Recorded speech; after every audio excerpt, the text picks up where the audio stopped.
They called her Yolanda. When I first heard the news of this wind on its way to blanket this whole nation in death, I was confused. My first intention was to post for help on social networks, pray with frustration, desperate calls to home, anything I could do, and though my heart began racing, my body remained idle. I stood helplessly as the arrival of these tidal waves began to wash away our brothers and sisters, the weak and the afraid, and as I watched and waited for the sun to rise and bring along a brighter day, I felt like I have drifted into hopelessness.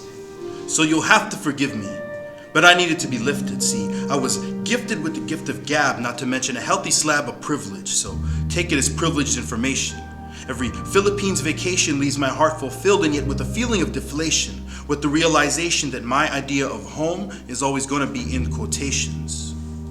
But now the tide is high on both sides. On our side of the sky, our moon is extra bright, shining light on the stains of blood of countless lives. And as these waves wash away the hope our people have desperately been trying to save, we all need to lift. We cannot wait for the sands of time to rebuild these glass houses around our pride. As your ground continues to shake and all you've assembled begins to wobble, messages we send to you are far more than empty promises stuffed in bottles. We have seen your treasure maps with X's marked on American dreams.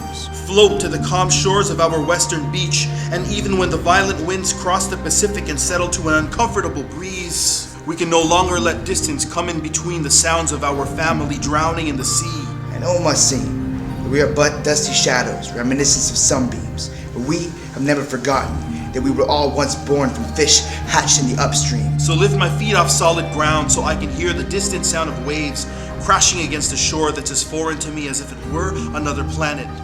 One that I do not inhabit and yet pulls me into orbit and will not let me go.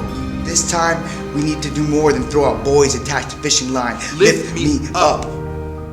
To feel the wind blow, let the rain soak into my skin so I can feel whole again. Understand, this Canadian birthright is no guarantee, so I'm done wondering who I am. It's time to be who I decide to be. We need to pull up our sleeves with patience, knowing that usually it's not the sudden angry currents, but the slow and steady sinking. That's the most suffocating. So let us uplift you.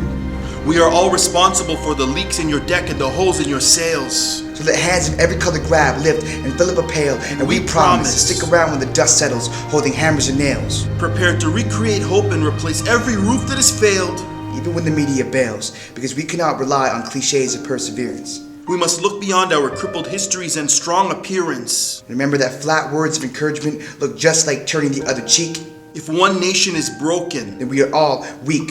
So while my hair is still wet from the storm, remember not to forget that lifting a village cannot be done alone. And we are all but nomads, roaming the earth looking for a way back home. We are vessels carrying these stories as a gift. So let us lift these burdens on our shoulders and our back, to our feet and our hands, and let us lift, though our coasts may never meet on a map. We will not let these stubborn oceans divide us into half. Let us lift. When it rains, it pours, and we must all weather the storm. For every soul torn by the thunderclaps, we all mourn. Let us lift.